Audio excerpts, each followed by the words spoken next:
In the heart of the city where stories unfold, Njenje Media TV shining bright and bold, bringing news from the corners of the globe, connects us together, no matter the road. Oh, just rise, hear the voices roar, unity and diversity, together we soar. Njenje Media TV, where the world aligns, African stories and catchy designs, news and entertainment at your fingertips, with the pulse of the people, stay tuned to our clips. Good evening, everyone. Good evening. My name is Mazes, okay? And I welcome you to. I think there is echo in this. There is echo in my new setup. Can you hear me loud and clear? Let's try. Okay. So for those of you who can hear me, let's, let me welcome you. And I say to us, you're welcome to this evening broadcast. My name is Mazes, okay, once more. As you all know,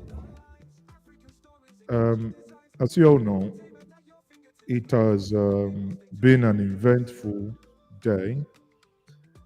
Earlier today, the President of the Federal Republic, that is,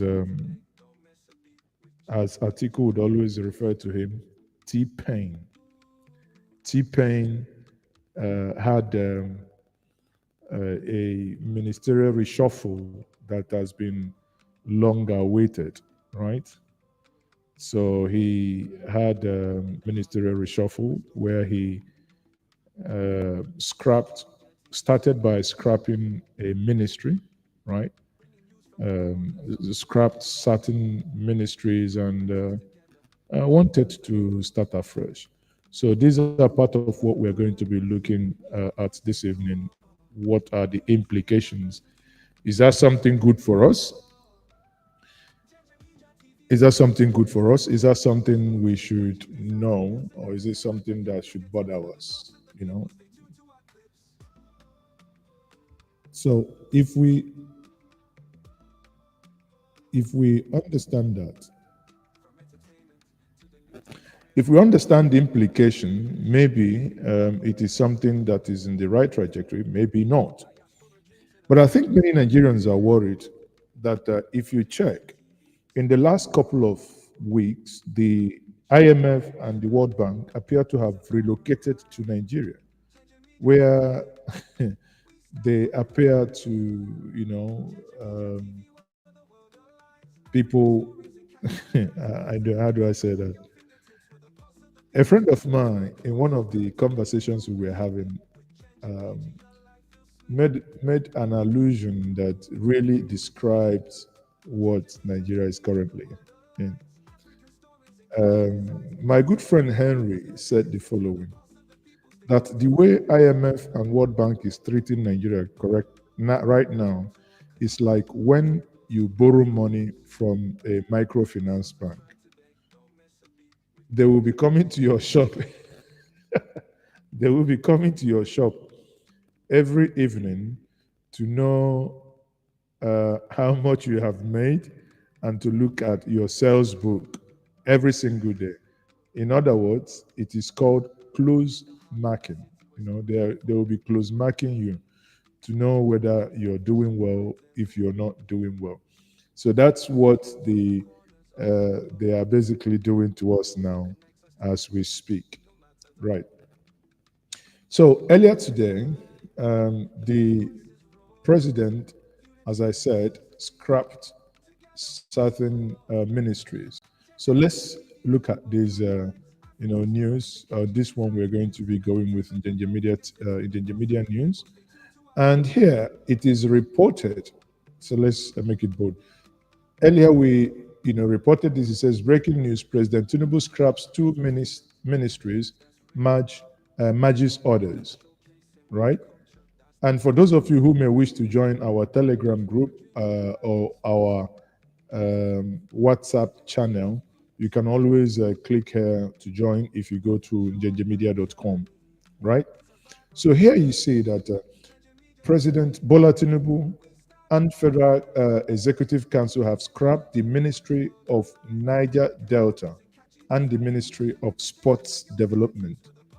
Special advisor to the President on Information and Strategy, Bayo Ononuga, disclosed this in a post on X. That's today. He said that decision were taken at a meeting at the Federal Executive Council in Abuja. According to him, there will now be a Ministry of Regional Development to oversee all the regional development commissions, such as the Niger Delta Development Commission, Northwest Commission, Southwest Commission, Northeast Commission. I believe Southeast Commission was omitted here, but obviously, if this ministry becomes a clearinghouse, Ministry of Regional Development, if you ask me, it makes sense because Ministry of Niger Delta, when it was created, was to look into the development of Niger Delta, considering the oil spill and the bunkering and whatever that was happening now. But if this was to be done, it makes sense. I mean, I agree with them on this one. My job is not only to knock government, but I think whenever government gets it right, also that it behoves on us to also say it the way it is. So it makes sense if the six geographical zone that have different regional development, it makes sense to have one ministry to warehouse it, that certain funds goes in there and these funds are disseminated and that they can now act as the coordinating ministry and the clearinghouse for the various developmental commissions. And he also stated that the National Sports Commission will take over the role of Ministry of Sports henceforth. During the FAC meeting, the president also approved the merger of Ministry of Tourism with the Ministry of Culture and Creative Economy. I believe this makes sense anyway. So for those of you who may want to advertise with us here on Njenje Media TV, please, you can bring us, to grow your business. We can advertise for you on Facebook, X, YouTube, Instagram, Thread, TikTok, all at Njenje Media. You can contact us at +2347080042206. That's an in-house advert. And we are going to, in one of our Friday hangouts, we would be letting you know through the community. We will be having once a month. That's what we want to introduce. Once or twice a quarter, we may have a day we dedicate during our program about 2 hours to take adverts for free, right? To dedicate adverts for free. We may have to do that just to promote the community. So having said that, when you look at this, what do you think, looking at what the president has done to merge these ministries, do you think is a step in the right direction? Do you think it's going to change anything? Do you think it's, well, same, nothing's going to ever change, right? Do not change the dial. Please let's know where you are watching us from. Let's know where you're watching from. I know many of you are watching. I can see. Where are you joining me from? You're joining me from Germany, you're joining from UK, you're joining from Lagos, Obomosho, Niger Delta. Where are you joining me from? So, when we look at that, in another news, because earlier the first thing that came out was that the president had sacked, merged the ministries. Then within 2 hours, earlier in the day, came another news that 6 ministers were sacked. And it's something that Nigerians been hoping that a news that many been waiting to happen, right? That these individuals that are not doing well were sacked.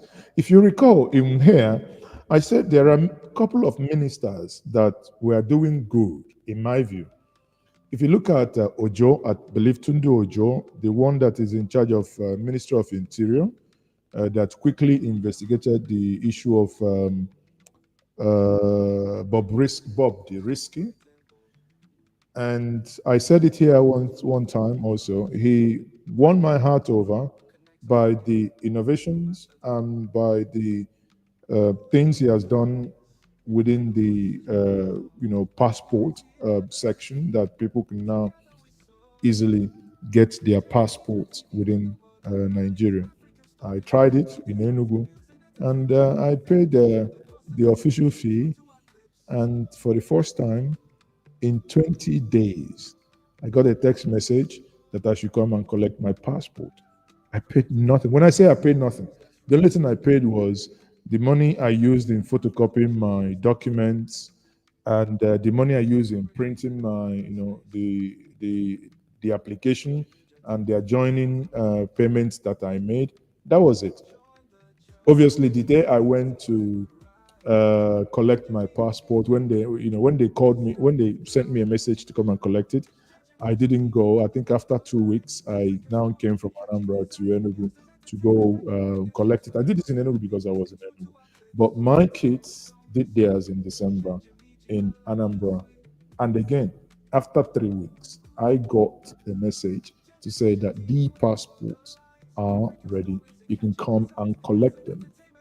And that's what many Nigerians are actually after, that things work, right?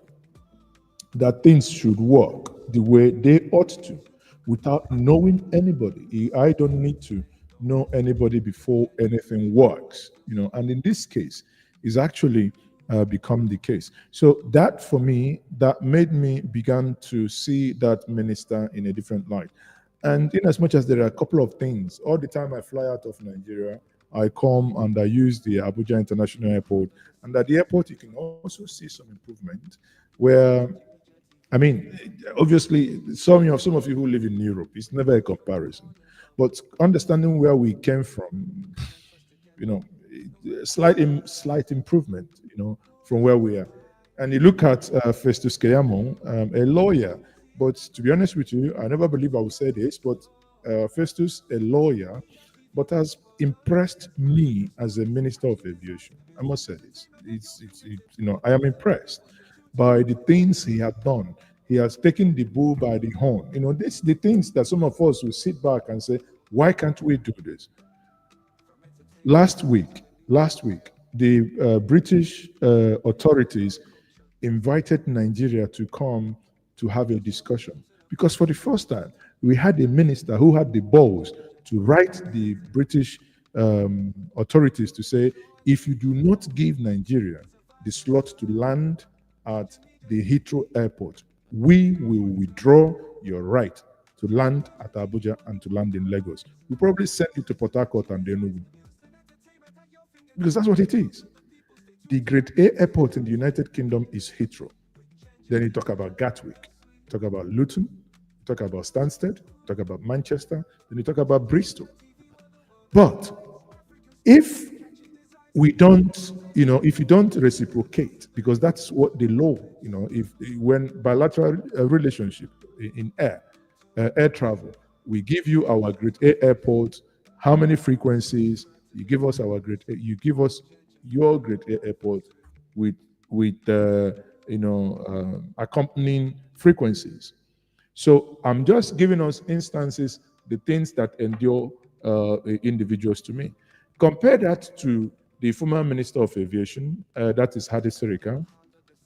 I said it while I was investigating the Enugu International Airport and the job done there.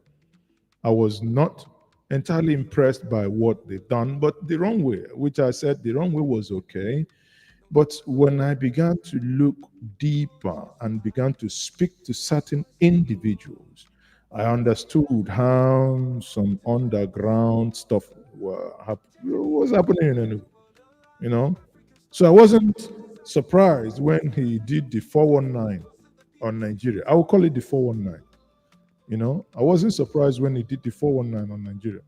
To the point that Even the Minister of Aviation had to release this recording. I don't know many of you have, if you have seen it, but if you haven't, I will share it with us.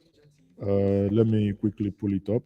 If I will say it, and it will tell you that because the minister knows that this guy flexed Nigerians. You do not believe that someone who ought to represent his own nation can do this, you know? And it Hadisirika acted against the interest of the nation he was to represent. In any way, shape, or form, in any way you looked at it, he acted against the interest of the Nigerian nation. He acted against the interest of the people to the point that the current minister, his colleague, the one he took over from, was really pissed and disgusted that he could do something like that. I'm looking for the video. Hopefully, I'll find it. Then I would walk us through that video and the content therein. Okay, yeah, I found it. Quickly, I would try to pull it up on the screen. So I'm telling us the reasons, my reasonings behind those that I think merited to, the ministers that ought to come back. And next is Minister Dave Umahi, the work minister. Hate Dave Umahi, like him, is one of the few ministers that actually worked. But Nigerian state, the state of the Nigerian road is totally an abysmal record. It's not something that started today, but I believe he has given it a good shot.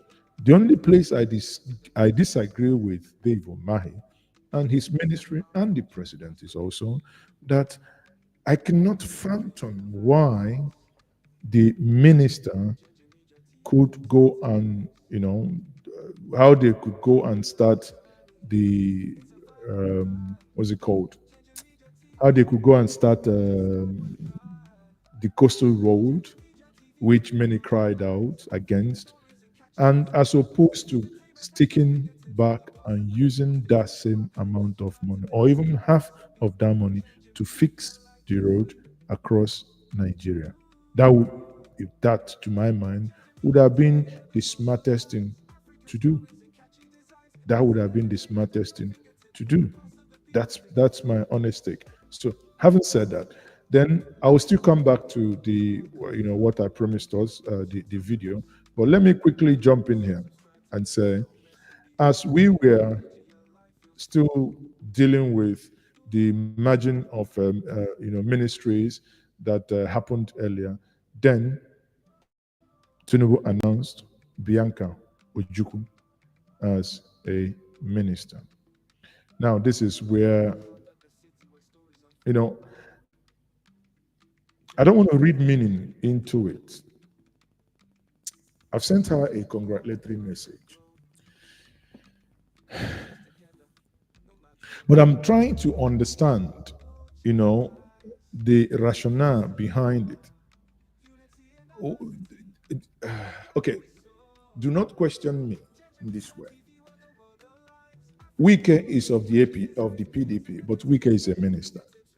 Bianca is of the Labour Party is of the APGA, that is the Soludo's party. Could it be that Tinubu is overstretching to the other side to get people to buy into his government? I do not know. Honestly, I do not know why he is doing it. Or is he trying to tell Nigerians that he is forming a government of national unity? Why? I don't know. But if you ask me, the ministry that Bianca was given, I think, is a square hole in a square peg in a square hole.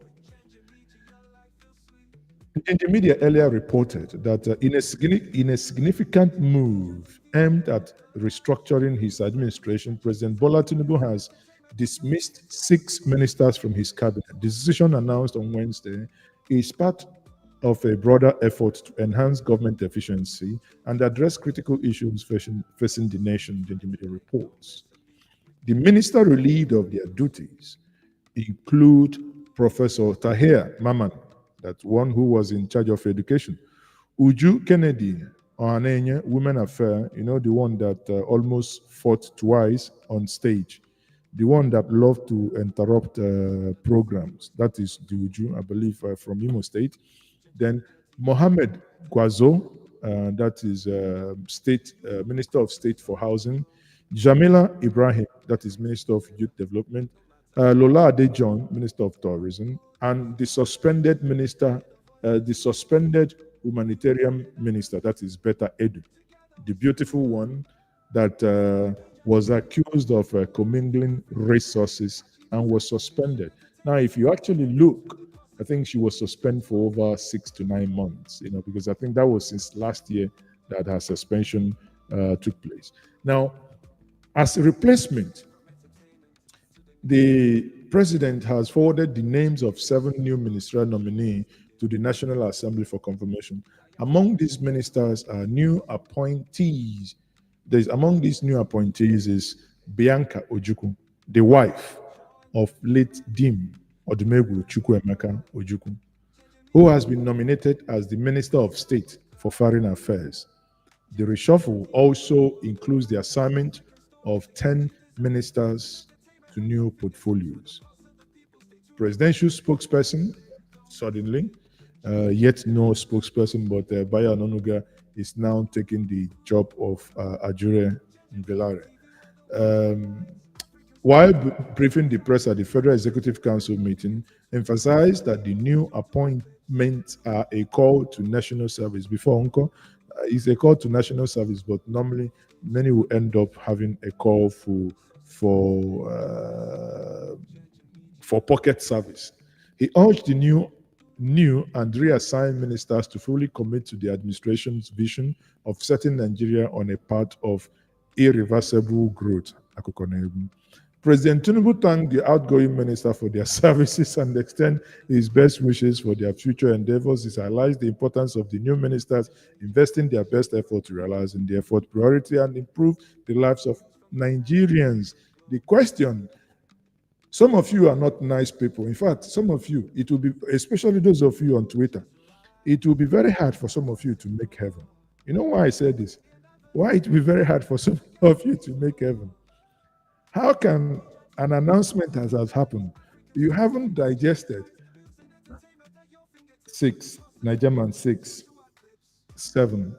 Anyway, 6 sacked, 7 appointed. So, why I was laughing, why I was laughing, oh, sorry, is that some of you start, sorry.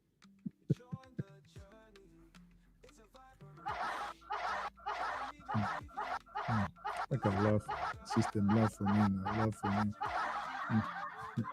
me. Okay. Why I was laughing was some of you online, the moment you read the list, you started attacking Reno and started asking Boala how market. I'm like, okay, were you actually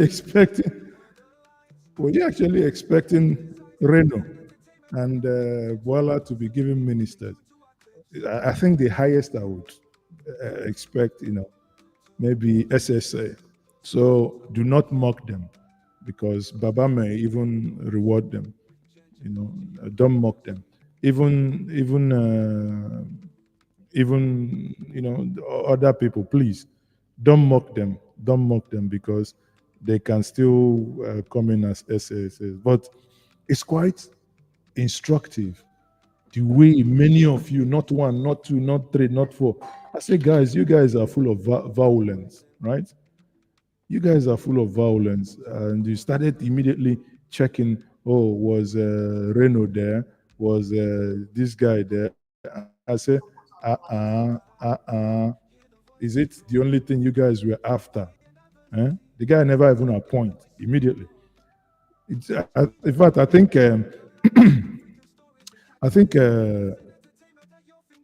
what many of you actually were looking out for was when that happened was basically to say, go in there, read the names, was Reno there. And I'm like, you guys can do better than this now. You don't need to rub it in.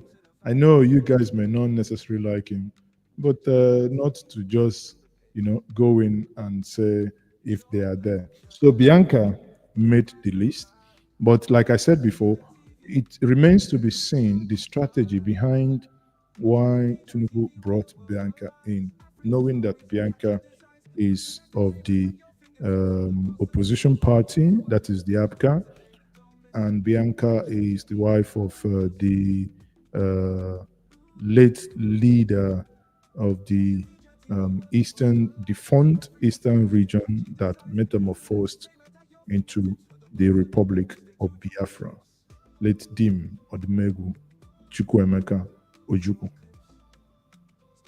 So before I continue, I promised us to show us a video, and that video is of Femi Festus Keyamo, right? So let me play the video. Now, this is in a Zoom call that many of us took part in. The minister here was trying to explain the tragedy of what his predecessor did. In fact, one of the reasons why I may not take Tinubu's government serious is in the way and manner that he fights corruption. Look, take for instance, Beta Edu was accused, was recused for so long, not sacked until the cabinet reshuffle. It beats me that Hadi Sirika is still working, working free. Hadi Sirika, by the revelations so far made, by the things that is being revealed that he did in office, one should be expecting that if Tinubu has anything against corruption, he should have shown an excuse here. So listen to the explanation made by the Minister of Aviation, Festus Keyamo, to Nigerians. Just take a listen. This is for the first time I'm showing Nigerians this. This is the master agreement I have here, right here. Look at it. This agreement, right here. You will be shocked if you read this document. After some time, I'll make it public. I'm not hiding from Nigeria. This is it here. Clause by clause. I don't need a lawyer to read it for me. 33 years of active practice of law tells me what to say. This is the agreement. This is the Ethiopian Air agreement here. And you'll be shocked if you look at this agreement. What it simply says is that a foreign government should come and take over our national career. That is the law.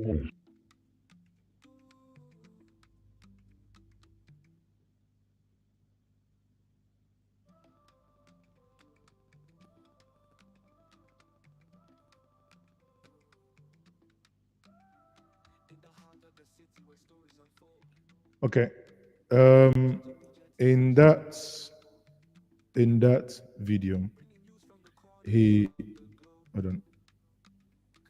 I don't know, but he showed this document to those of us who were in that, for those individuals that were in the meeting.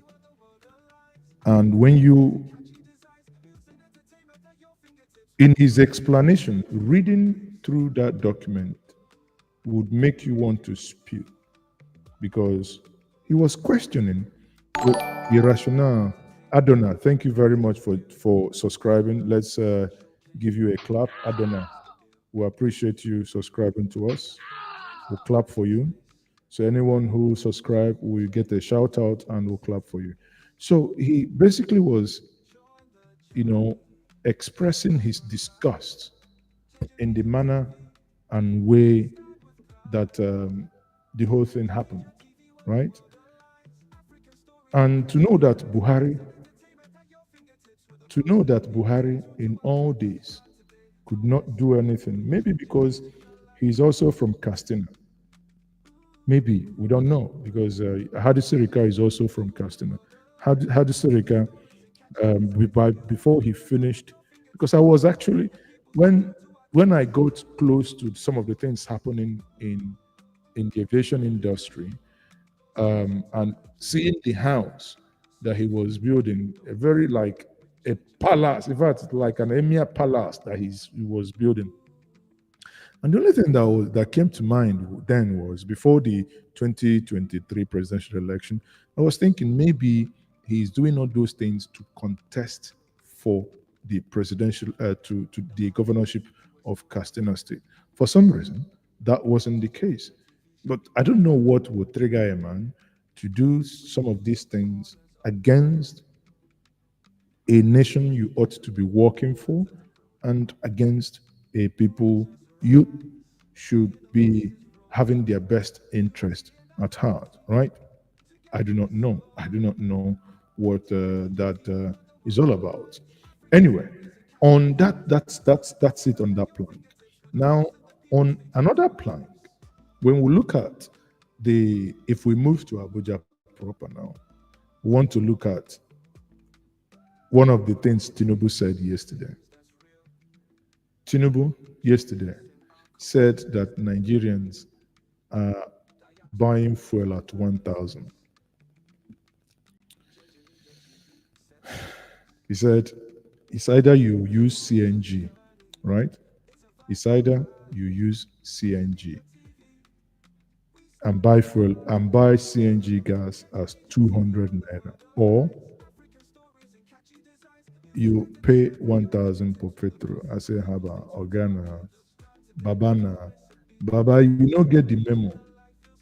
Are you not aware that Nigerians do not buy fuel for 1,000? Tinubu, are you aware? Okay. Now he has told you that he's not aware. So he's not aware.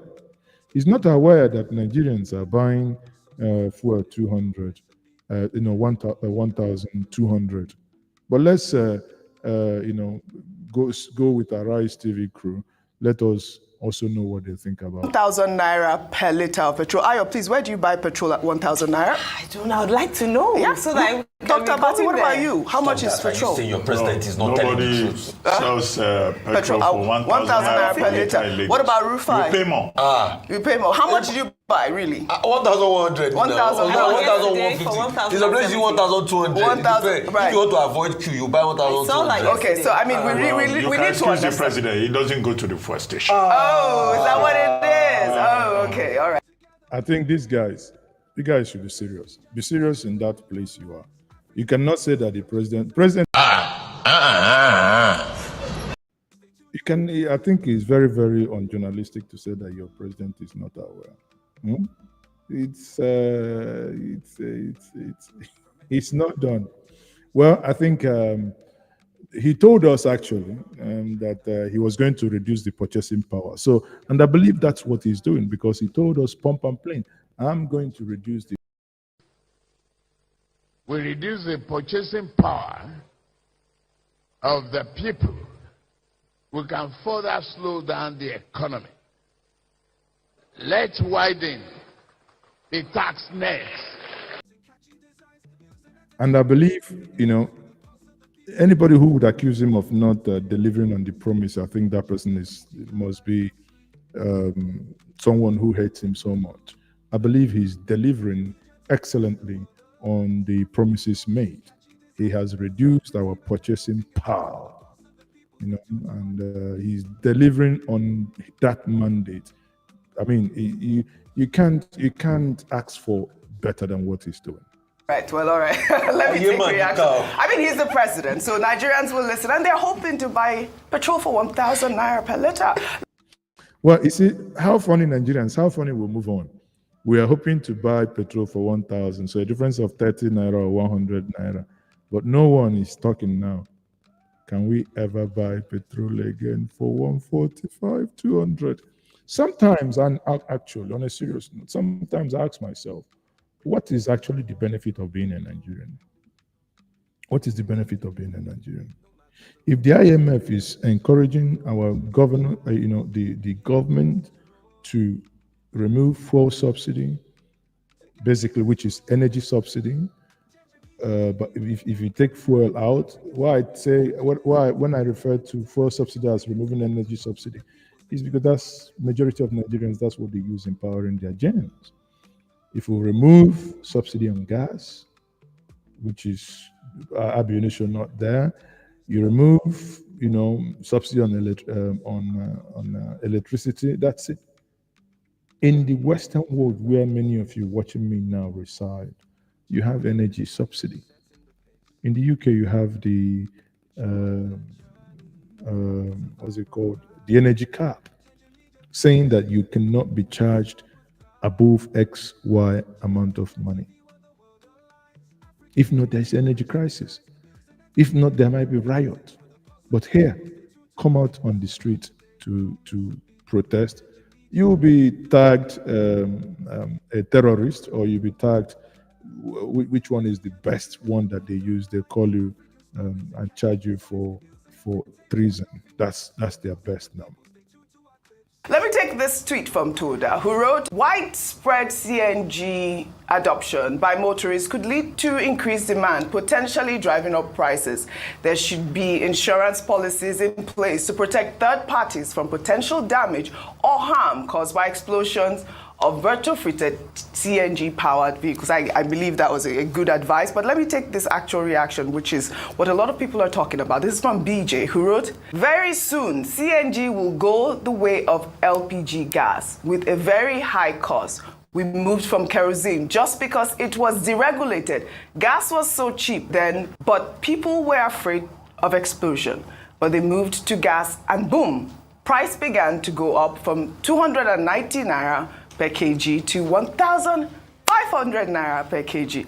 Now, so is that. Now, so it is that. I mean, I think that's the comment for the 200 naira for CNG. Ayo, your comment. All right, so this is going back to, I haven't seen anywhere just to establish that 1,000 naira doesn't exist. Yesterday, I bought for 1,070 naira, and there was a place where they sold for 1,200. And so the way we entered the station, we came out of the station as soon as we saw the price.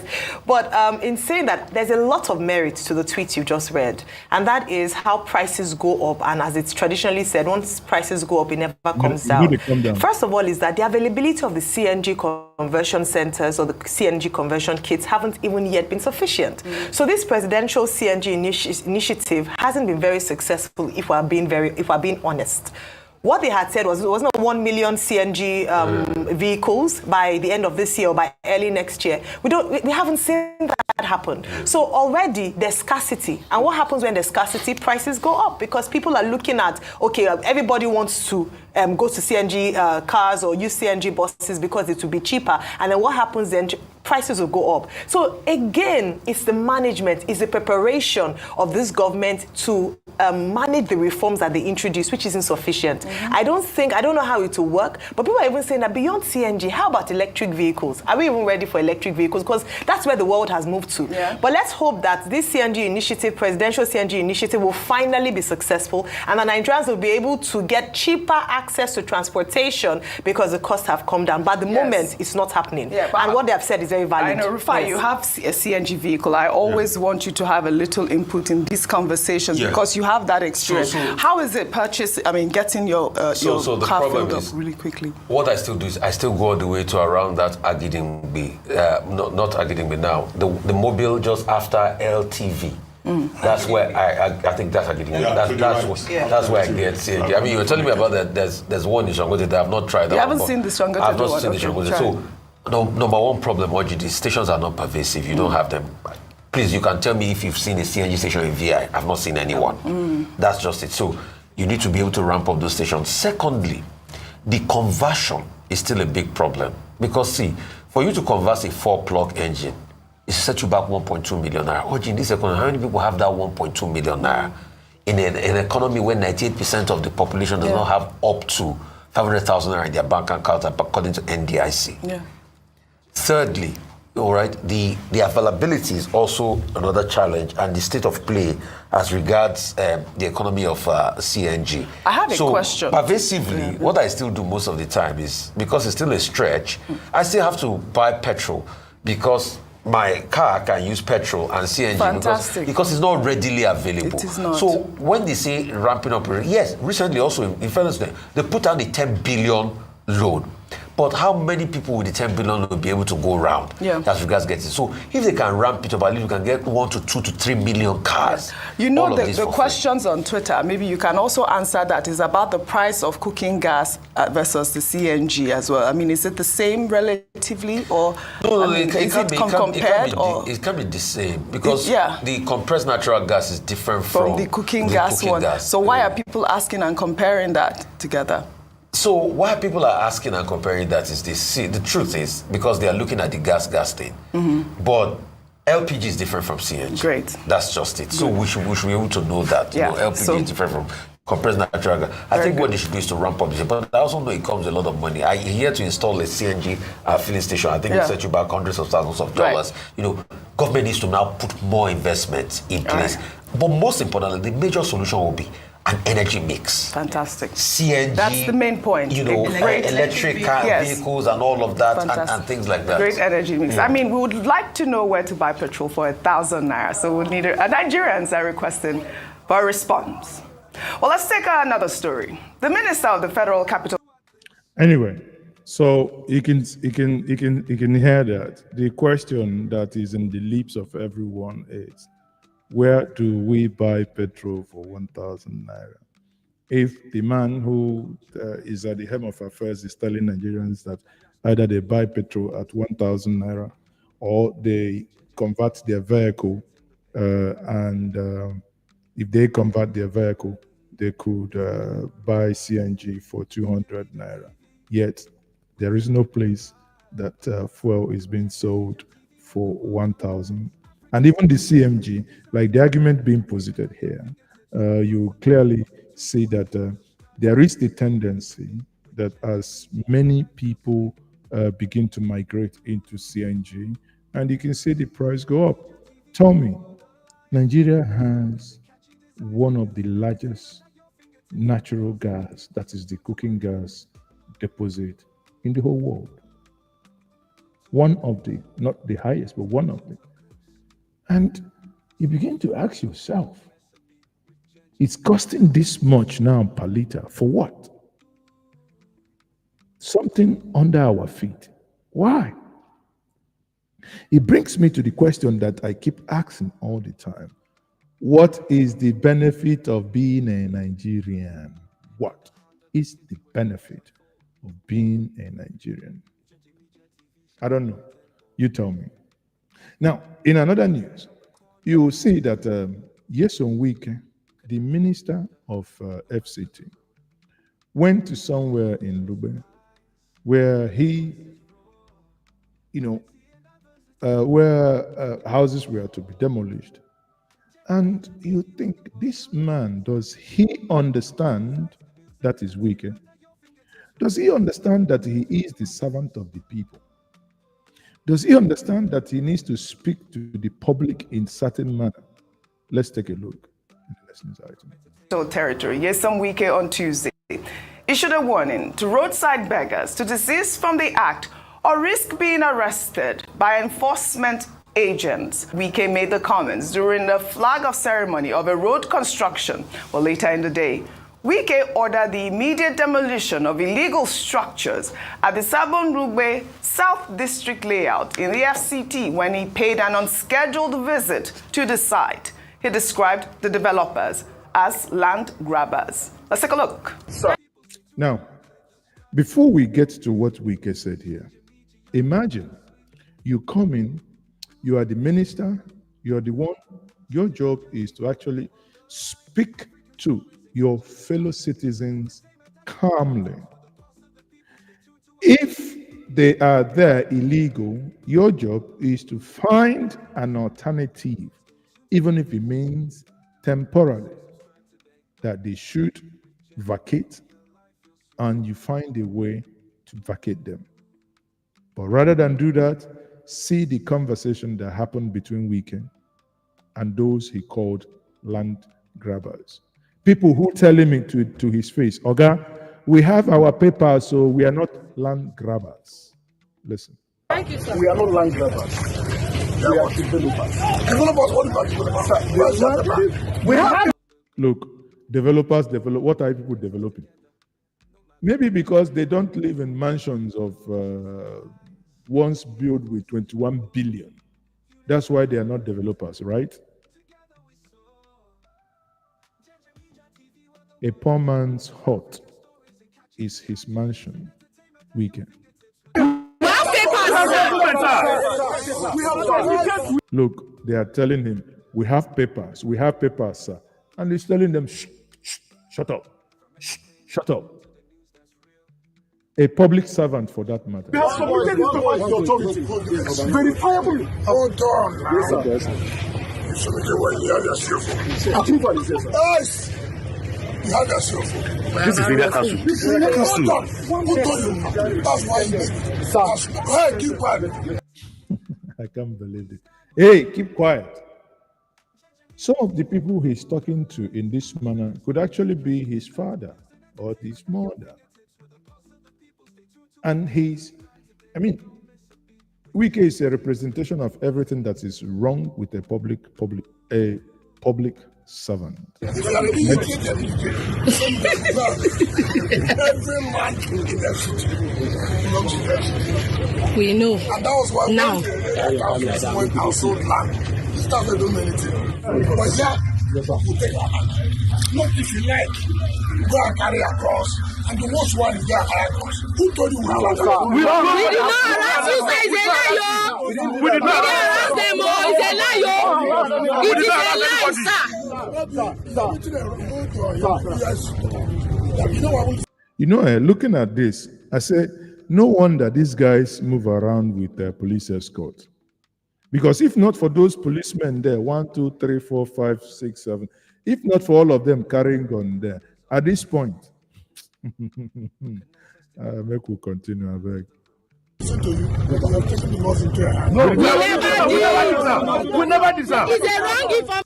Look, can you imagine, plainly there in the public glare, just come with so many escorts there telling them you've taken the laws into your hand. Which law? Which hand? It's wrong information. Lisa, we don't even know the reason why. Sir, it's okay, sorry. See, because he's an emperor, he's telling them, hey, shut up. Who are you when I'm talking? You are talking. Okay, remember that power is transient. All of us, myself included, we would, at some point in future, be so vulnerable to those who have abused today, will be vulnerable that they will be the only ones to be there for us, the only ones there to help us in our vulnerable state. That even to pick a can like this, we may not even pick it. Sometimes if we pick it, our hand might be shaking like this. At that vulnerable state, when we reflect on the things we had done before, I don't know how at that point we'll be feeling. Who told you can talk? Who told you you can talk? Obviously, the moment Emperor Wike comes out, boom, the Emperor of Abuja, you cannot talk, you cannot speak. If you speak, death sentence. How about now? Wike be coming down. Wike be coming down. I know if I ask you, see the thing now is if I ask you to come down, you begin to sing church hymn. That's the only thing. If I ask you to come down now, you sing. Anyway, you can sing for us. Ancient of days, as old as you are, as old as you are. Well, I don't know whether he's calling himself ancient of it, but let's come back. My point is, some of the things, the way and manner he spoke to the people wasn't right. If you think that you take something, you are not the only one.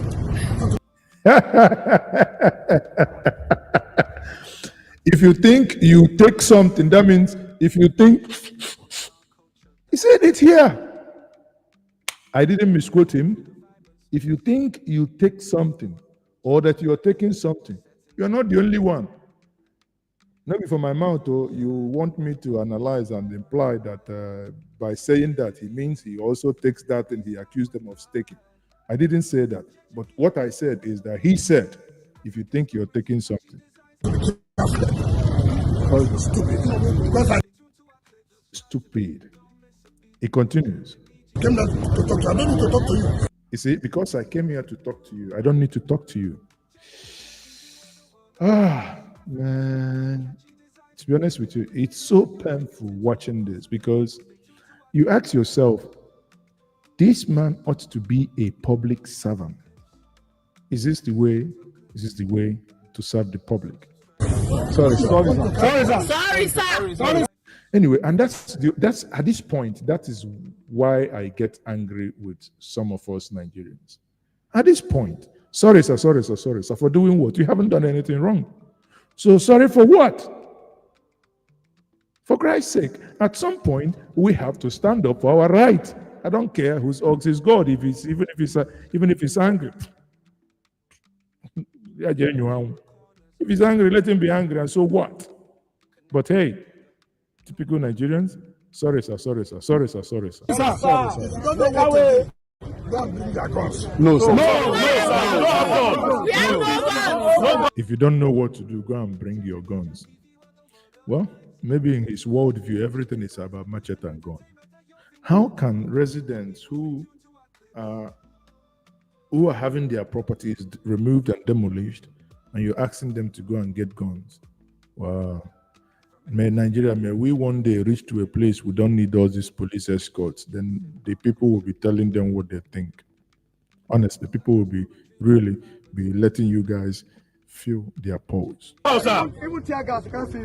Dr. Vati, you know I cannot comment because this is your story. Go ahead. Anyway, land grabbers. Well, the Minister of the FCT, in whatever he does, should just make sure that it's fair. Because the people that are called land grabbers, they are also citizens. But there is procedure for getting land. If you are to get land in the Federal Capital Territory, you must have the papers, you must have the title, you must have gone through the allocation process and paid due, fees that should be paid. It's not for the minister, to engage people like a headmaster and telling people to shut up. Even if they had grabbed the land, there is a procedure, that should be followed. And yesterday was a very busy day for Headmaster Wike, because apart from his engagement with the land grabbers, I think he was also said to have issued a directive that beggars will be taken off the streets in Abuja with effect from October 27th. He has given them an ultimatum. Where these beggars, they are also products of the deprivation in Nigeria. In some other jurisdictions, the priority should be to care for them, should be to, maybe relocate them, rehabilitate them, provide opportunities for them. But, the minister was addressing the matter as if he's an emperor. Mm-hmm. If you come onto the street to beg for money, you constitute a security risk to the Federal Capital Territory, and the police will arrest you. Okay, if the police arrest beggars, what next? Because they are also citizens with fundamental rights under the Constitution. What should the FCT do for them to help them? But he did another good thing yesterday. He commissioned 40 quotas for judges of the Federal High Court in the Federal Capital Territory. Well, I think that's a very good thing. And he spoke well there about the welfare of judges and all of that. Of course, it would have been strange for him to go to the commissioning of the Federal High Court judges' quotas at Katampe and talk carelessly to the judges. I think he behaved himself very well there. But, telling people to shut up, it's not a good style. I know. I mean, I'd like for your comment, Ayo, as well on this one in the FCT about this demolition, and he's ordering this immediate demolition without prior warning, without prior notice. What's going to happen to these people? We face this sort of conversation in Lagos as well. Yeah. The face of leadership must be with compassion and must be knowing that you're dealing with human beings. You're not dealing with statues, or it's human beings. These are people. So yes, we want to see law and order. We want to see things being done properly. But the manner in which you carry things out can make a very big impact. He was given an example of a big organization that we all know, whereby he had dinner with them the night before, and by the next day he had revoked their COO. Yes. So if he invites you for dinner, be careful in case. I mean, I'm just joking about that. But it's the truth. That's what But happened. that's Was true. Julius That's Berger? true. Yes, he said that they had dinner. Almost he said, I mean, I think he was trying to reflect that there are no sacred cows. Yes. That even big organizations, but it's important that leadership must have a human face. We want you to do the right thing. We want you to enforce law and order, but we also want it to be done with heart. People are suffering. Absolutely. So we want people to not feel like they are in a draconian society where anything can happen. You can wake up one morning and your house is gone. There has to be a human face and compassion to leadership. Well said, Ayo. All right, we'll take another story then. Anyway. A former member of the House of Representatives. So obviously, for me, it's when you look at it, you get to understand that Wike, in some cases, does not necessarily get it. Honestly, the way he is everything wrong with the way leadership should speak, the way leadership should conduct themselves, the way leadership should, engage with the public, right? The man, it's some of you, Henry says T-Pain is afraid of him. I don't think that's the case, but the way and manner he does things just makes you, want to think, what is wrong with him? What is wrong with him? Why can't he engage? I mean, for once, the other day, that was yesterday, he was talking about how he had dinner with Julius Berger, and the land they've been located in Abuja because they've not used it to build whatever. So after they had the dinner, the next day, he sent them notice that land has been revoked. I don't know. It's just what I don't understand. Maybe he knows better. He's also a lawyer. I'm not. I don't know legal implication. Or is it that Julius Berger had just broken the law to the point that those land can just be taken on the ground that one can cite overriding public interest? I do not know. I do not understand that. But whatever it is, we'll see, right? So now, on the other news, Farouk Lawan, the one who was, let me look for the video. Farouk Lawan, the one who was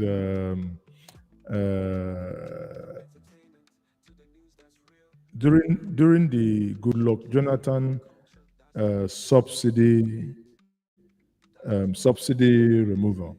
Right? No, sorry. During the Goodluck Jonathan subsidy scam, he was bribed and he collected his money. But Otedola, obviously, who bribed him to remove his company's name out of the report, he removed his cap, put that dollar, did it like this, made sure that the money was fully intact. So the guy yesterday was released from the prison. Farouk Lawan. Let's listen to this. It's interesting. Representatives.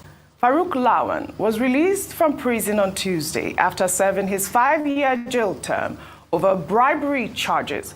Farouk, who was the chairman of the House of Representatives ad hoc committee probing the multi-billion naira petrol subsidy fraud in 2012, was convicted and sentenced to prison in 2021 for accepting a $500,000 bribe from Femi Otedola, then chairman of Zenon Petroleum and Gas Limited, in what was a sting operation from the businessman. Farouk posted a video which has now made the rounds on social media of the moment he left the Kuje Custodial Center in Abuja. Let's take a look.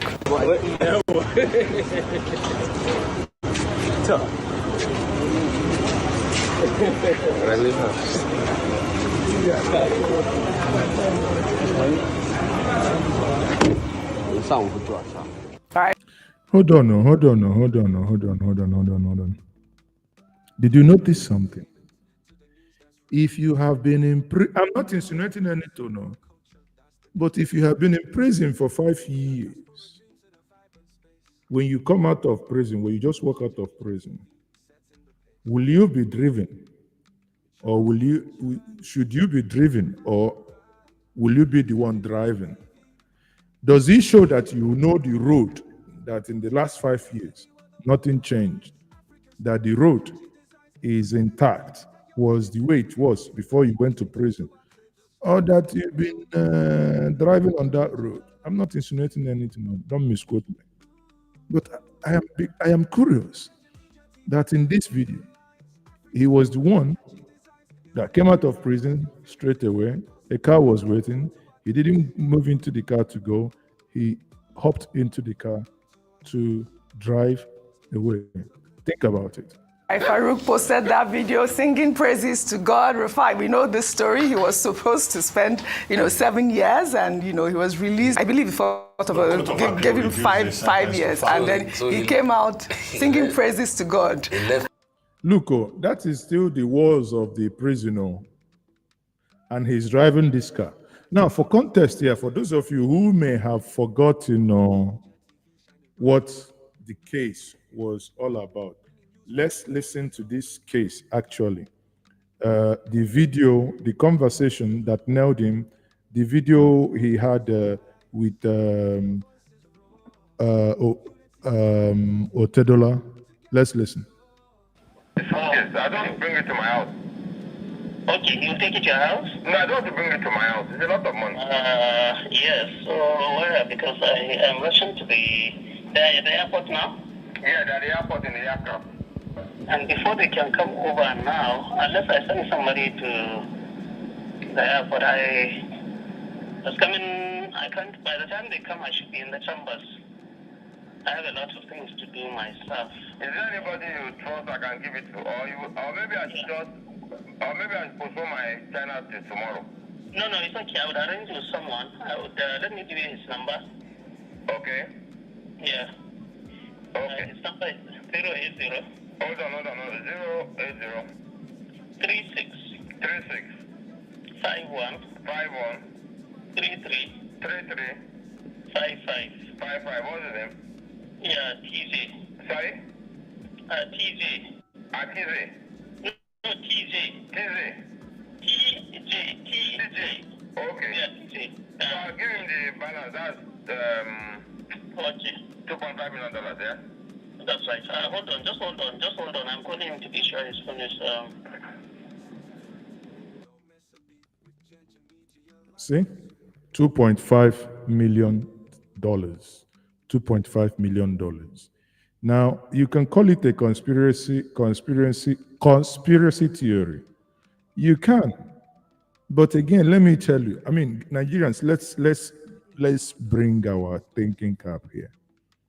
If someone spent 5 years in prison, for real, I don't know, where, be it America, Germany, UK, whatever, Congo, where somebody comes out of prison, a car comes to pick you up, and you drive the car as opposed to being driven.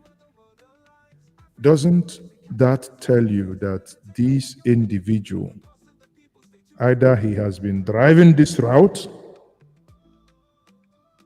the president says he drives at night.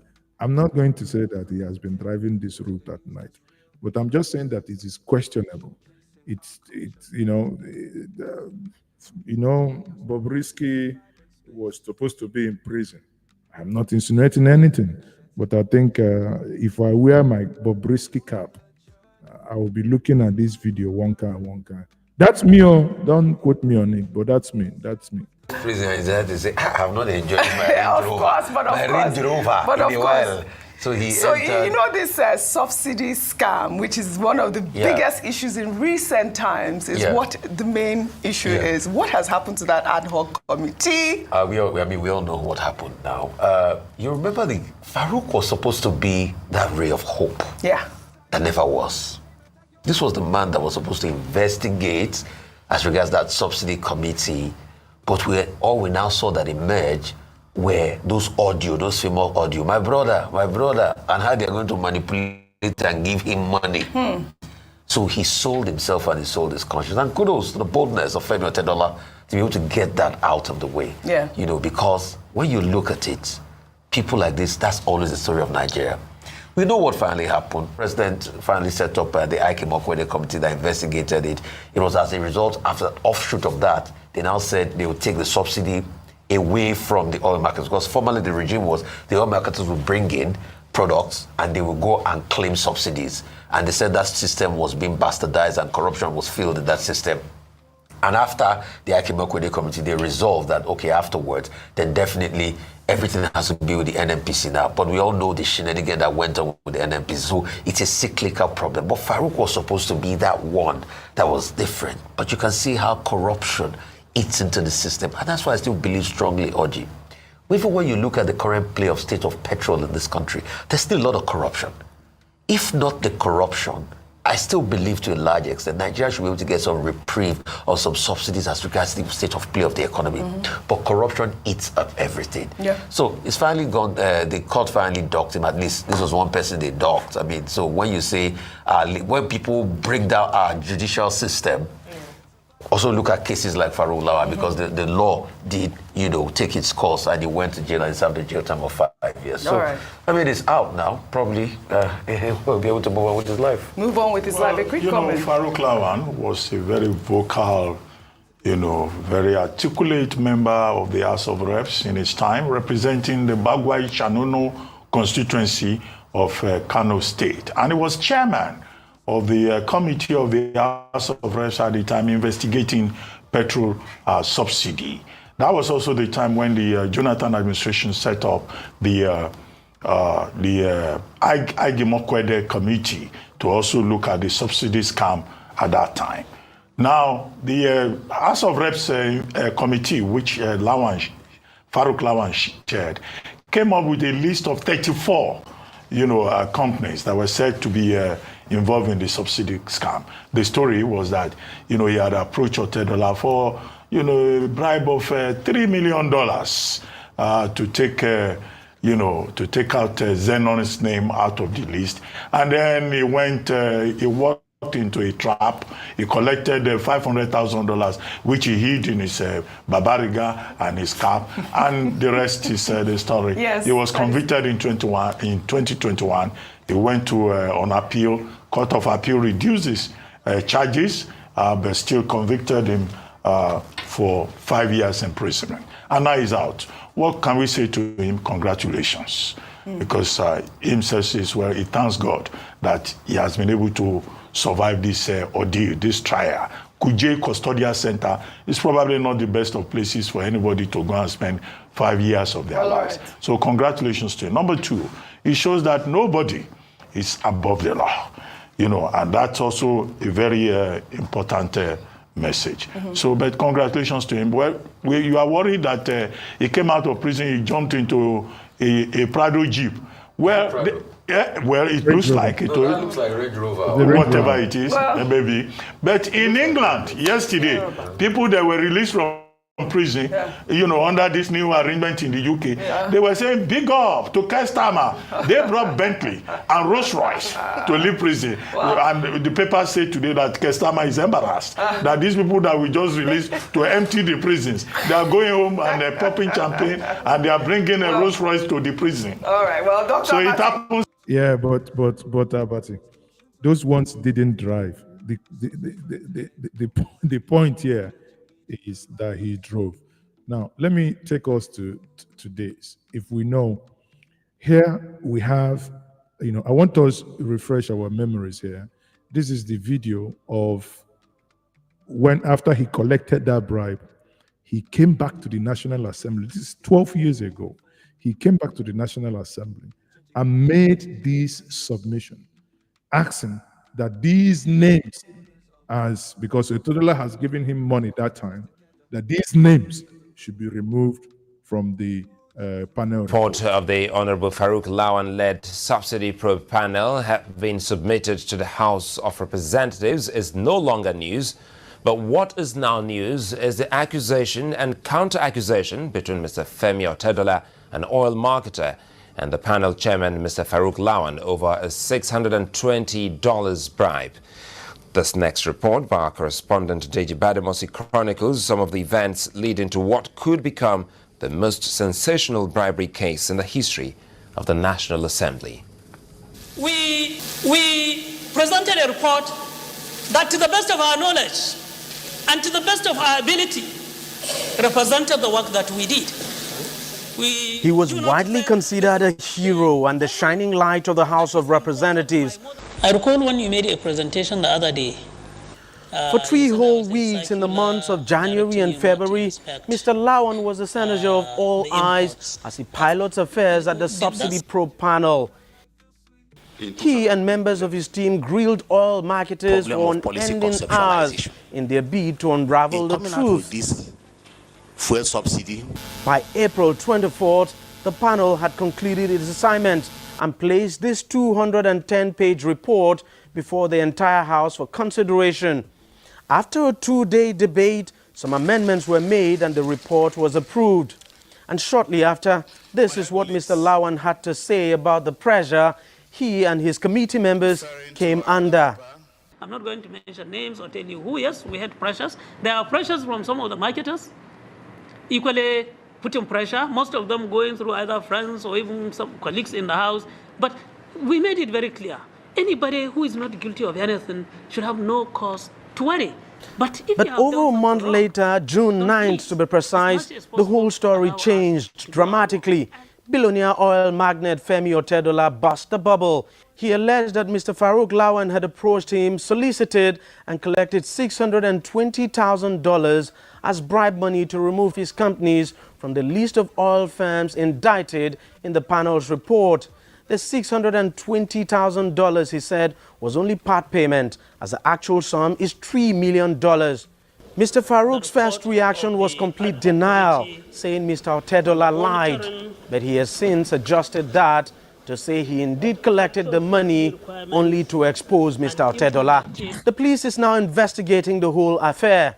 As for the 2 companies at the center of the controversy, we traced them to page 146 of the Farouk Lawan's panel report. Both Synopsys Enterprises Limited and Xenon Petrol and Gas Limited were numbers 5 and 6 on the list of oil firms that obtained forex but did not import petroleum products. The panel had recommended that the companies on the list be referred to the anti-corruption agencies. However, the 2 companies had their names removed from the list at the instance of Mr. Lawan when the House debated and considered the recommendations. Fortunately, we caught that on tape. And now, you can imagine, he charged Otedola $3 million, not naira, $3 million to remove the name Xenon Oil. Eventually, when Otedola paid $620,000, he went back to the House of Assembly, which is the next one you're going to watch now, to go and remove these 2 names. And you will hear his stupid and silly excuse that he gave. I remember then, man, how time flies, 2012. I remember then vividly, all these things, when he went back to say, we'll remove this, in the anticipation that he can go back and collect $2,380,000. Just what? Here's how both Synopsys Enterprises Limited and Xenon Petrol and Gas Limited got their names removed from the list on the advice of Mr. Farouk himself. May I call on the chairman of the committee to give us a further brief on recommendation number 29. Mr. Chairman, arising from the presentation, as I mentioned in my earlier remarks, there are instances where further documentation was submitted to us, and I want to recommend that number 5 and 6, we were able to establish that number 5 and 6 were not on the petroleum subsidy scheme. So I want to recommend that we amend this list, and the amendment should be that the marketers who obtain forex but as amended who did not import petroleum products should be referred to the relevant anti-corruption agencies with a view to verifying what they used the forex for. I therefore move that amendment. Correct. Honorable Farouk, I guess this is amendment coming from your committee. Interesting, because you've not. Now, can we therefore listen in silence again to Honorable Farouk? Honorable Farouk, our colleagues want to hear you once more. Honorable colleagues, the amendment we are moving is, when we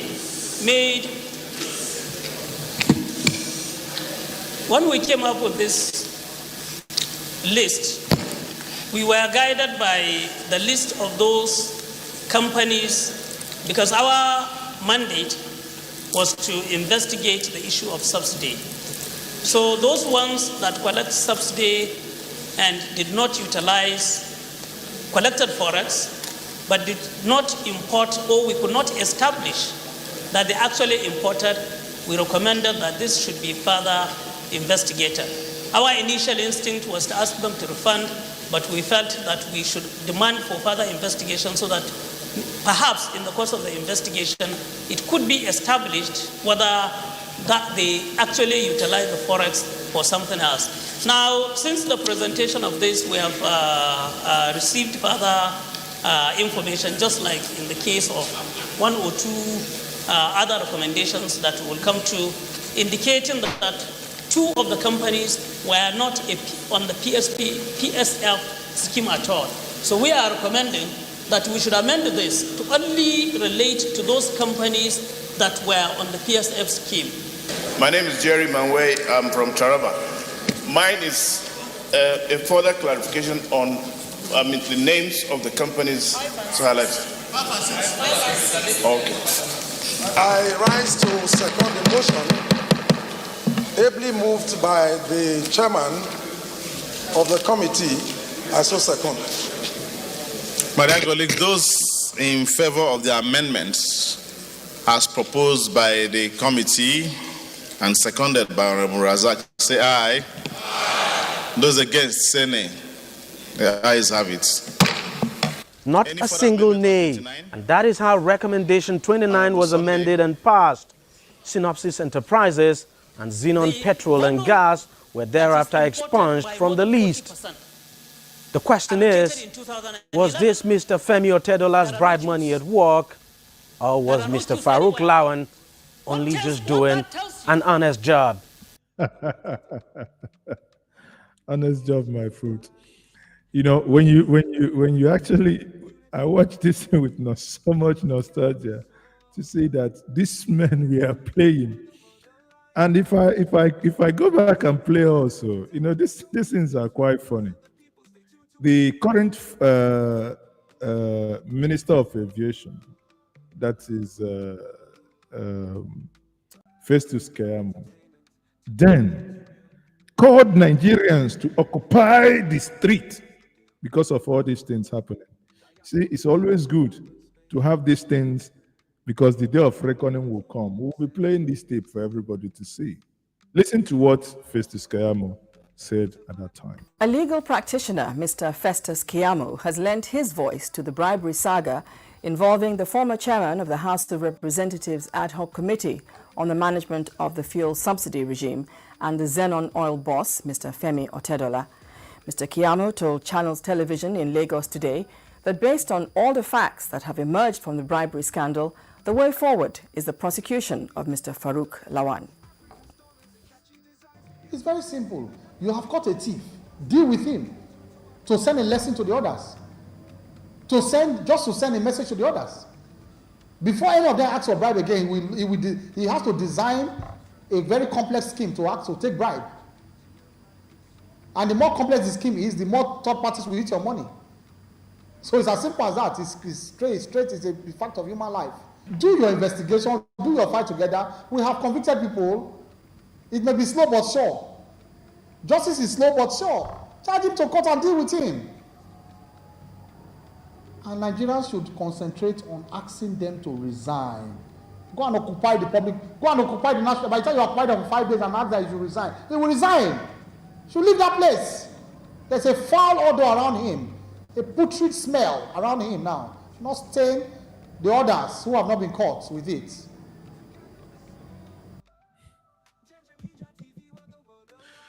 If this was to be under this administration, you know that this would be a treason. What he just did now would have been a treason. But again, stop there. So that some of us who have forgotten, we are refreshing your memories so that you know that this is no be today. No be today, nyash day for back, basically. So listen to this one as well, trying to make sense of what probably, maybe you may make sense out of it, but listen. There was an instance, for instance, where we mentioned it to the press, and it was on the Leadership Weekend newspaper of the 28th of April, where we said that one of the marketers even, said he was bringing in clear lot of dollars to come and bribe members of the committee as well as the leadership of the House of Representatives. So we were confronted with so many instances, and there were cases where we even had to approach some of the security agencies, just to give them an idea that this is the kind of thing that was happening. Because the thing is, the enormity of the challenge, of the task that we undertook, and given the fact that it is a sector that was never investigated in the manner we investigated it before, we knew that ultimately, the evil people would go out there, and there is nothing they wouldn't want to do to try to rubbish our names, and if possible, disrupt from the full implementation of the report. I don't know about any video. What I would rather say is that so far nobody has come out publicly to say that he offered me or any of my members bribe. And if anybody is willing to do so, let him come out, say how much he gave, where, why, and for what reason, and then produce whatever evidence that is available to him, and then we'll respond. Well, first of all, EFCC has not invited me for questioning, and there is no correspondence between me and EFCC since the beginning of this saga. But like I said, yes, we had instances where, attempts were made on us, and we tried to expose such attempts on. What I'm saying is there are several instances where so many attempts were made, and any time an attempt was made, we made sure that it was properly and appropriately reported. In some instances to the relevant committees of the House of Representatives, in some instances to the leadership, and in some instances where we even leaked out this to the media, and there were cases where we have even equally mentioned these matters to the security agencies as well. I think the question is whether we were bribed, whether we collected money as bribe from anybody. And I will tell Nigerians that I, Farouk Lawan, did not collect bribe from anybody in the course of this exercise. And I can say it on behalf of my colleagues that there was no collection of bribe as well. Like I said, so many overtures were made, so much pressure was on us, our lives were threatened. There was nothing that was not done in the course of this exercise. So we went through a lot, and we know we will continue to go through a lot. But my appeal is, let this not distract from that report. Let that report be implemented. It took effort, it took our energy, it took sacrifice to produce that report. I hope, those who are indicted in that report are not trying to distract from the implementation of that report. That is why I'm trying to clear the issue. My name is at stake that I have collected bribe, and I'm saying I've not collected bribe. Is there any other way you can define bribe other than bribe? Bribe has a legal definition. So if anybody says he has given bribe, let him come out. We have not collected bribe. If somebody claims that he has given bribe to someone, normally on a matter like this, that should affect somebody's integrity, I think the most important thing is to try to now find out who is actually involved. For instance, if there are wild speculations out there that yes, maybe somebody collected bribe or somebody gave bribe, I think the key issue here should be to dig and establish who did, get the information from him, and then ask the person who was alleged to have collected, and then let him respond. But in the last few days, all I've been reading is, a prominent member of the House of Representatives collected bribe from a marketer. The name of the marketer was not in. Now, you see, the thing with these people, they are so dishonest and dishonorable that they will begin to, when you listen to some of them, you would actually be confused to the point that you may begin to believe that what he was spewing, the garbage he was spewing, had anything to do with the reality that was true.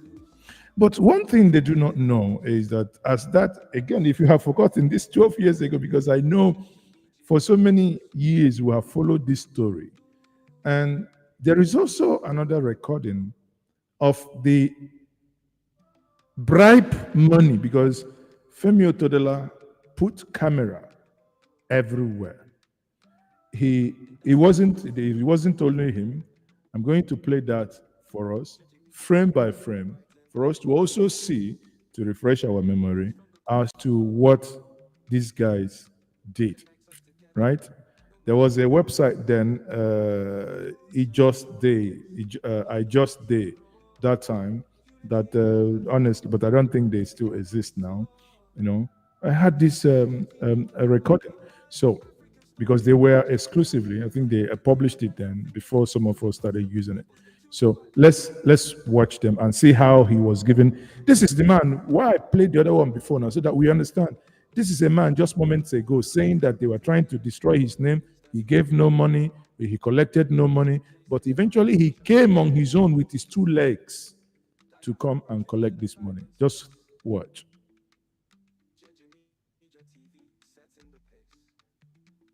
He will walk into frame now. Why won't discuss it with them? You're the only person I'm dealing with. Yes. That's Femi Otedola is on the right. Femi Otedola is the one on the right. He's the one sitting the other side. So both of them walk in. Thank you, Gary. I don't suffer for this thing. What you don't know anything about is very good I've gone through. Don't worry about that. We'll sort it out. Okay, so that's the but that's the next thing.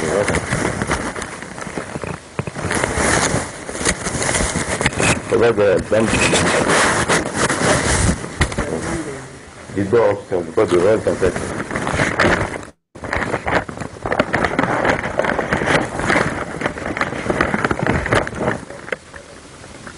You must be putting under a lot of pressure. No, I'm under it. Well. So I'm going to do it tomorrow now. Tomorrow Now, at this point, Femi Otedola giving him 620,000 cash. Is asking him, so how are you going to do it tomorrow? At the floor of the National Assembly. Now listen to how he responded to him that led him, when Emeki Hedioha, who was acting as the speaker then, he was the deputy speaker, but presided over the National Assembly that day. He raised his hand and said that they had an amendment to make a day after he collected this money. I want to apologize.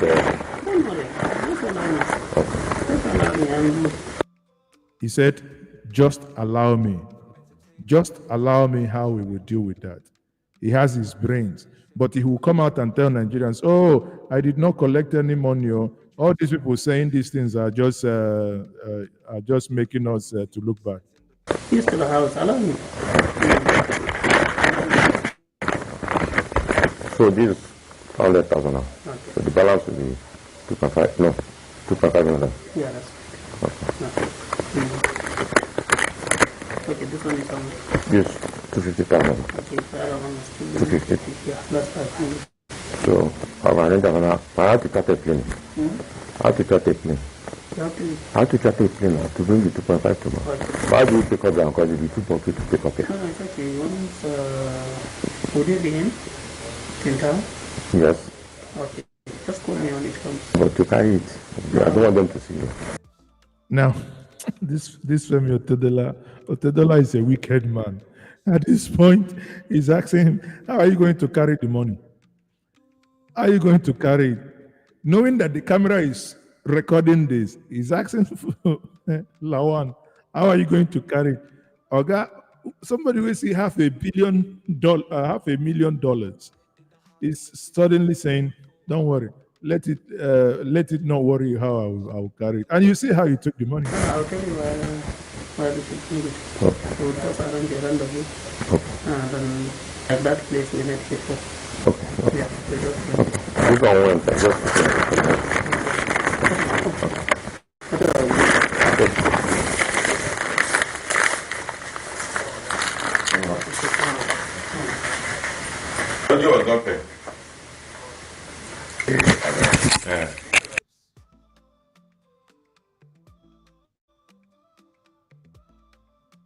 Maybe that's the reason why they wear agbada. Sorry. Maybe that's okay, not agbada.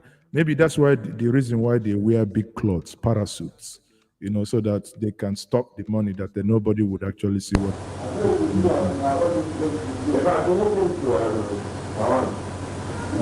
I will finish the meeting and I will ask you then and this is another person who also came to collect his own bribe. Look at it. See? Look at them. There's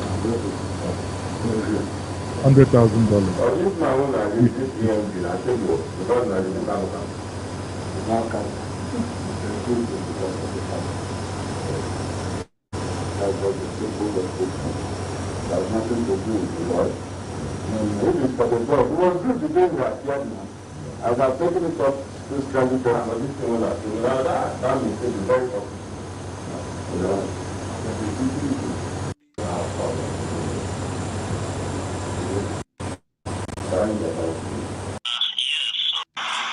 Anyway, so again, that is it.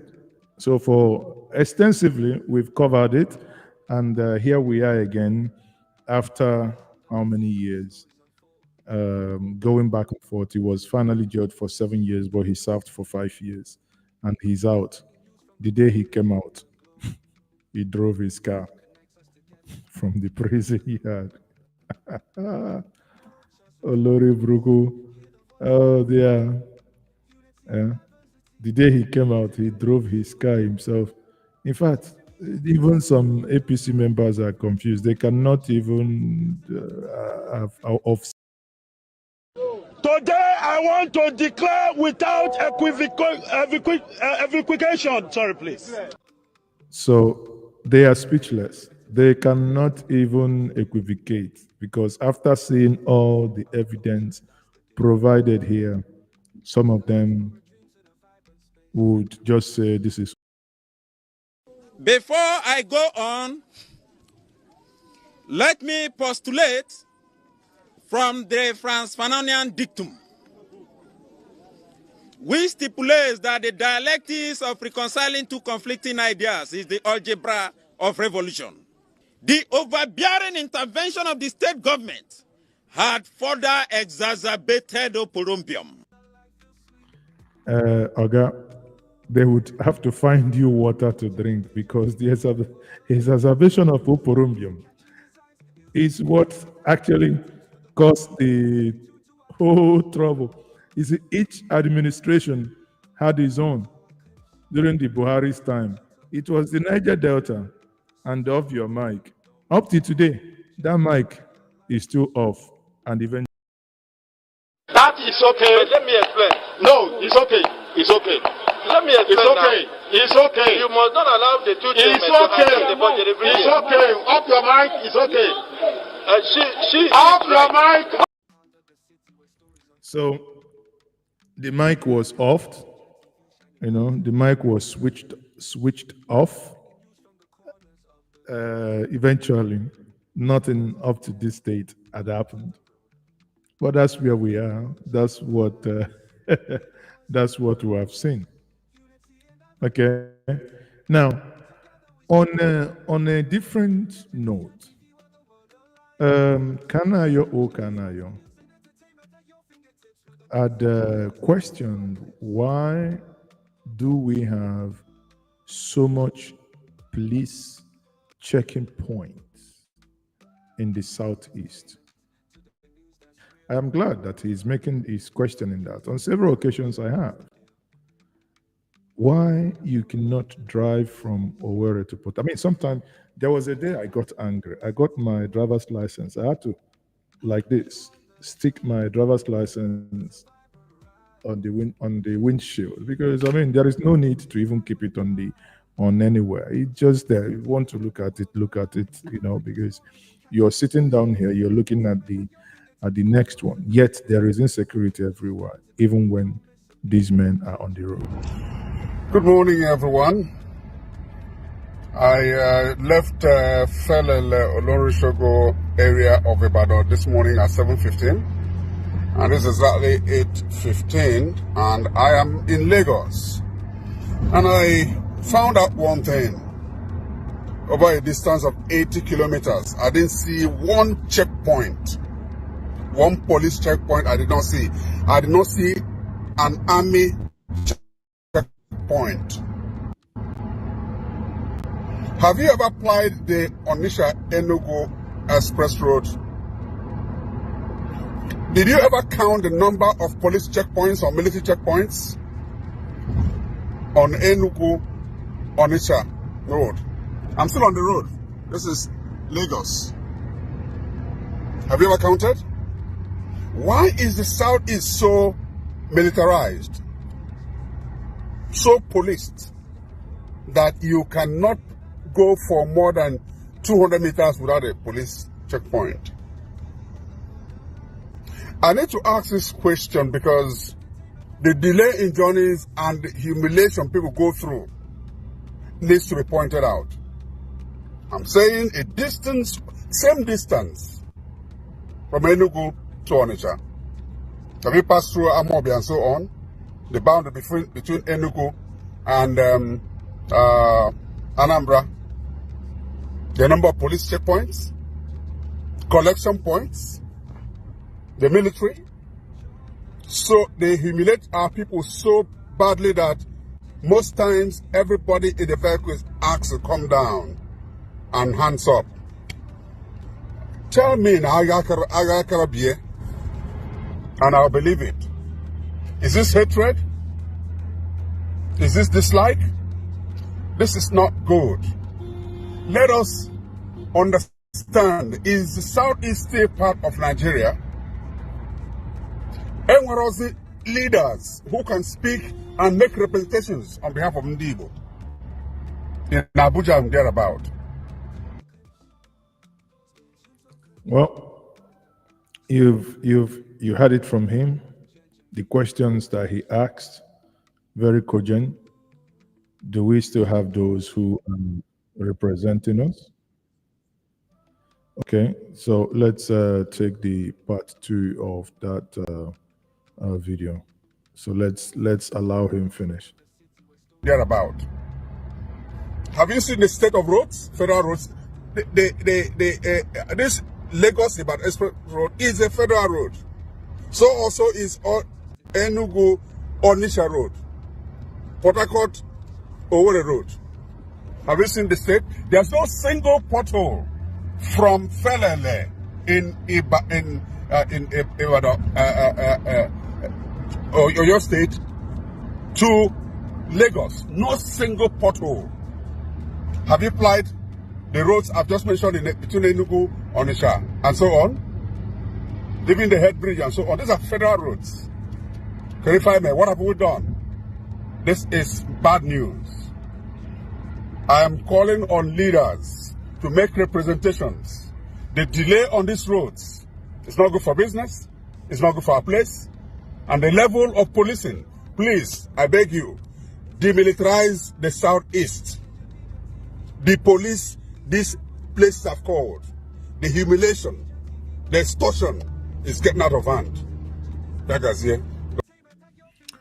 I incidentally totally agree with him that the militarization of the Southeast is something that should bother anyone, because the level of military presence is alarming, and the level of police presence if you go in the hinterland, if I leave my house from, let's say, if you move from, if you, let's take Anambra State for example, if you move from Umuchu and you want to go to Onitsha, I can rail out the points where you have them. You have them when at Umuchu, you have them at Uga roundabout. That's less than 5 kilometers interval.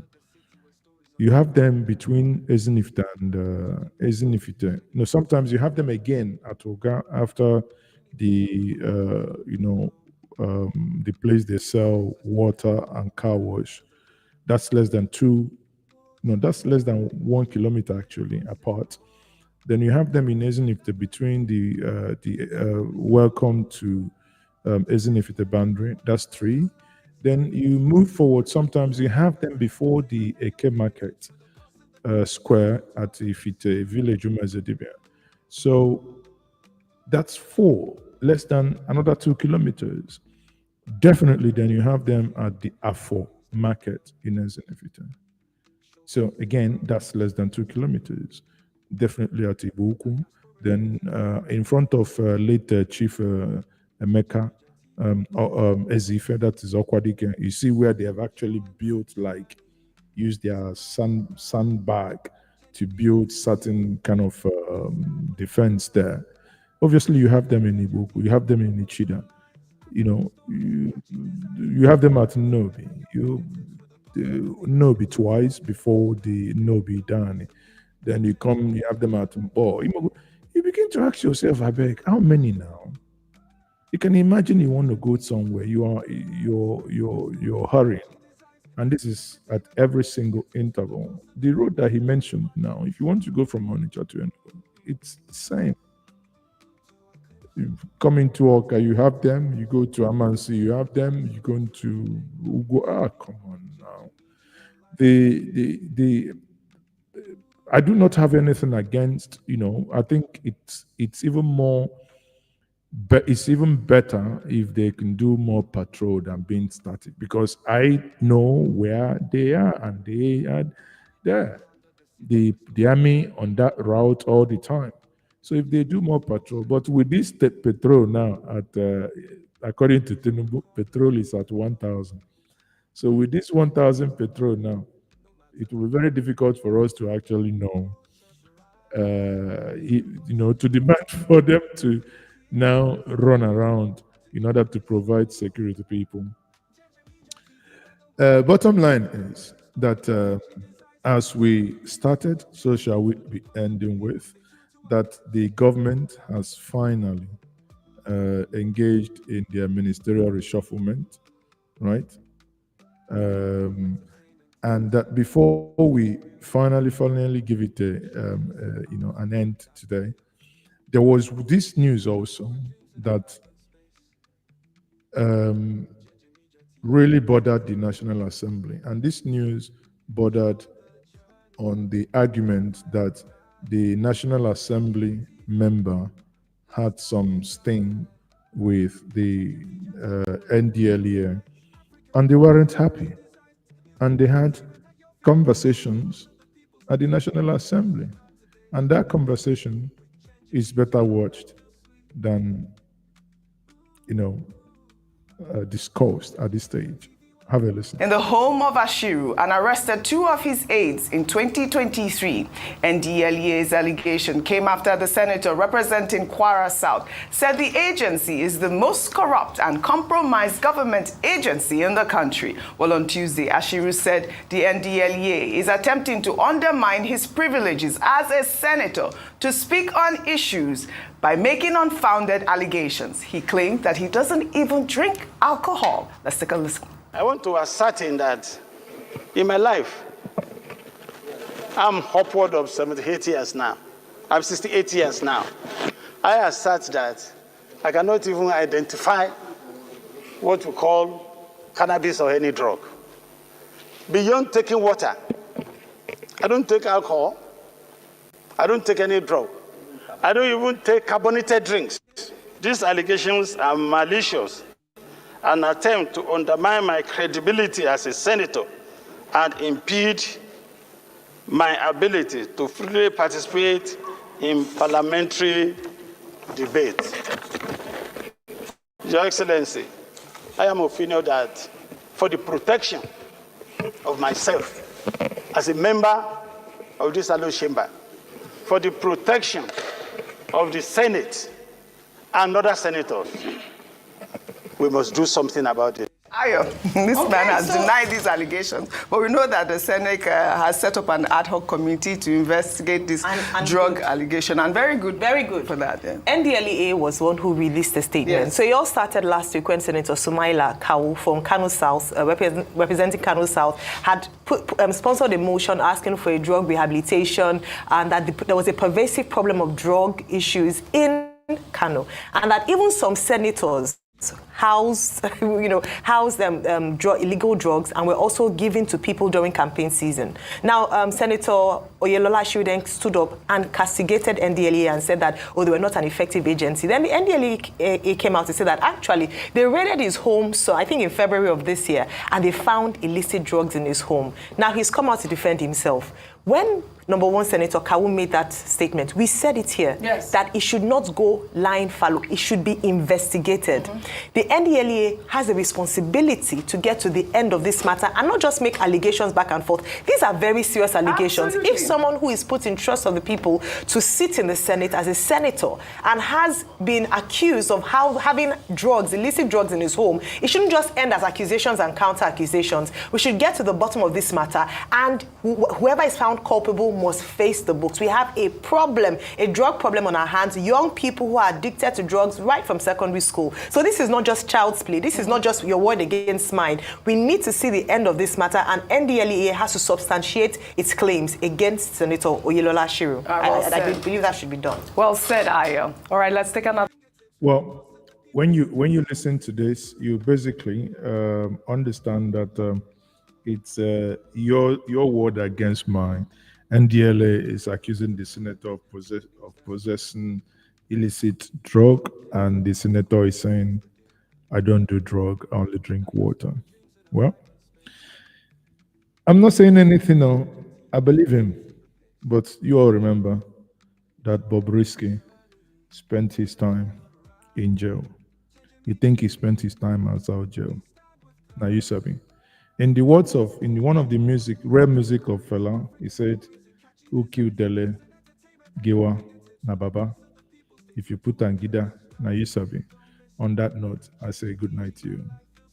Good night, everyone. Join me tomorrow again. And remember to join me on my Friday hangout on Friday. I am still Mazezoke. Good night from here.